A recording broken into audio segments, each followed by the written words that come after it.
Durante siglos, la historia de España en América ha sido contada de manera simplista. Destrucción, violencia y codicia. Se nos ha enseñado que la llegada de los españoles en 1492, con Cristóbal Colón al mando, marcó el principio del fin para las culturas originarias. Pero, ¿es realmente así de simple? ¿O hay mucho más detrás de este relato que se ha repetido generación tras generación? Pero, ¿y si esa historia no es toda la verdad? ¿Y si, de hecho, es una versión creada por los antiguos enemigos de España? ¿Y si la imagen que tenemos hoy fue cuidadosamente construida, no solo por los hechos, sino por intereses políticos y rivalidades internacionales? Hablemos de la leyenda negra española. Esta narrativa no comenzó en las Américas. Nació en Europa, elaborada por Inglaterra, los Países Bajos y Francia, potencias rivales que necesitaban socavar el imperio más poderoso del mundo en los siglos XVI y XVII. A través de panfletos, libros y grabados, se difundió una visión distorsionada de los españoles, exagerando sus crímenes y ocultando sus logros. Así, la propaganda se convirtió en historia oficial para muchos. Pintaron a España como fanática y cruel, mientras ignoraban discretamente sus propias acciones, a menudo igual de malas o peores. Los ingleses, franceses y holandeses también colonizaron. También cometieron atrocidades, pero rara vez se les juzga con la misma dureza.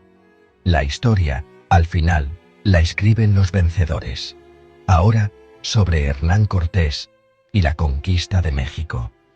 La idea de que conquistó el imperio azteca, con solo un puñado de españoles, es un mito. La realidad es mucho más compleja y fascinante de lo que solemos imaginar. Cortés, nacido en 1485 en Medellín, Extremadura, no actuó solo.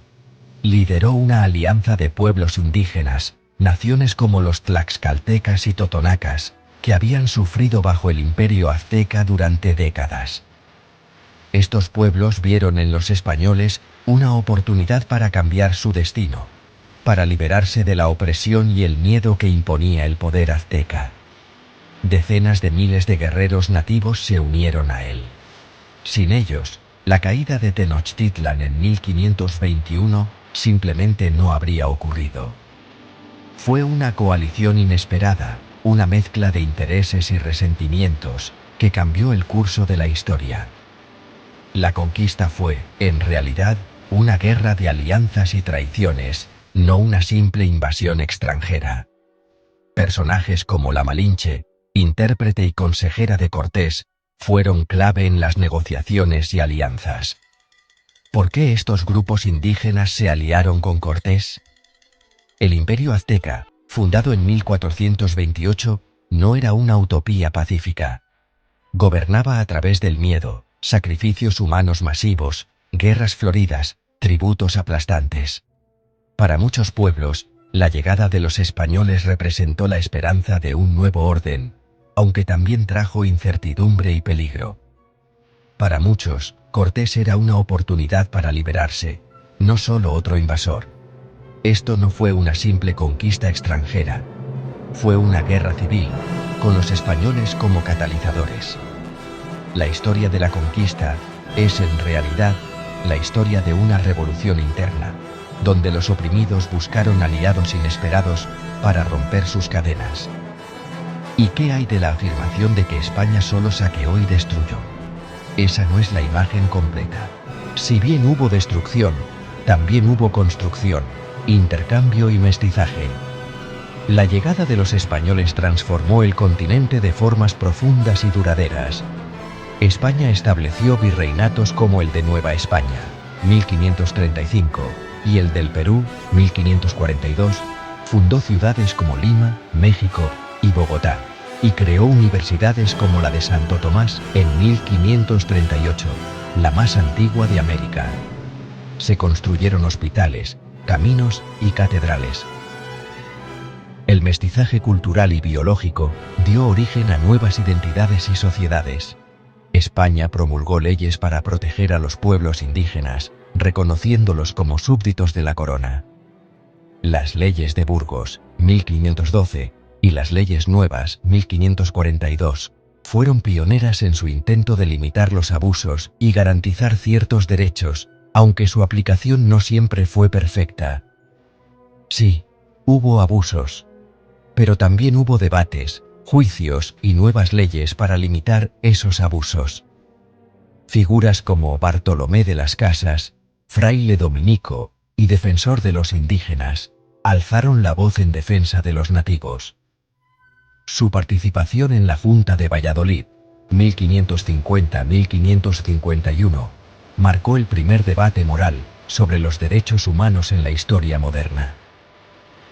Ninguna otra potencia colonial hizo algo similar.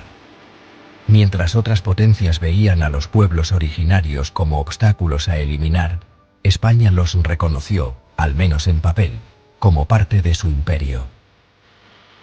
En el siglo XVIII, el 80% de la población de México era indígena o mestiza, mientras que en Norteamérica, la población indígena fue drásticamente reducida.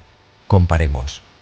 En América Latina hoy, las poblaciones indígenas y mestizas se cuentan por millones. La herencia indígena sigue viva en la lengua, la cultura y la sangre de la mayoría de los latinoamericanos. En países como Bolivia, Guatemala y México, las lenguas originarias y las tradiciones sobreviven y se celebran. En América del Norte, la mayoría de los pueblos indígenas fueron empujados a reservas o exterminados, especialmente tras la expansión estadounidense en los siglos XVIII y XIX. El contraste es evidente. Dos modelos coloniales, dos resultados históricos muy distintos. Eso no es una coincidencia, es el resultado de dos modelos coloniales muy diferentes. La visión que tenemos hoy de la historia depende de quién la cuenta y de qué intereses están en juego. España no fue perfecta, pero no fue el monstruo que se la presenta. Su legado es contradictorio, lleno de luces y sombras, pero también de logros y encuentros culturales. Personajes como Sor Juana Inés de la Cruz, Garcilaso de la Vega, el Inca, y Túpac Amaru II, muestran la riqueza y complejidad de la sociedad colonial. La verdadera historia es compleja, incómoda y mucho más interesante que los mitos. Solo mirando más allá de los relatos simplificados, podemos entender quiénes somos y de dónde venimos. La colonización española fue un proceso de siglos, lleno de contradicciones, avances y retrocesos, pero también de creación de nuevas culturas y sociedades. Quizás, solo quizás, es hora de cuestionar la historia que otros han escrito para nosotros, porque solo así podremos descubrir la riqueza y la verdad de nuestro pasado compartido y entender el verdadero legado de España en América. Uno de dolor, sí, pero también de resistencia, mestizaje y creación.